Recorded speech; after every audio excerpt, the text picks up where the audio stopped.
Pwy da chi? Gareth Denham dwi. Lle da chi'n byw? Dwi'n byw yn Gwenemynydd, ge y Wyddgrug efo Rhiannon, fi yn wraig a fi yn mech haf ar nia. O le da chi'n dŵad yn wreiddiol?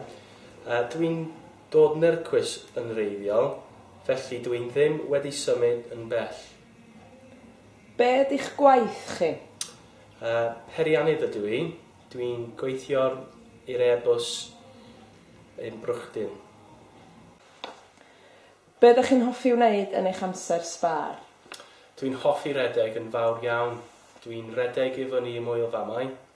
Mae o'n lle yn braf iawn i redeg.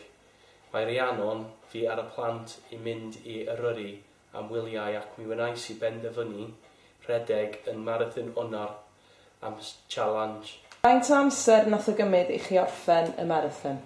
2 awr 43 munud. 4 awr y target, hapus efo'r hynny. Oeddech chi wedi blino wedyn?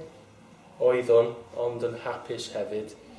Roedd haf a nia yn hapus bod dad wedi ennill y medal. Sut wnaethoch chi ymlacio ar ôl y marathon? Bath poeth a wedyn bwta allan efo teulu. Be nesa, unrhyw marathon arall? Mae gen i ffrind yn Barcelona ac mae o'n mynd i redeg i'r hanner marathon honor yn mis Ionawr.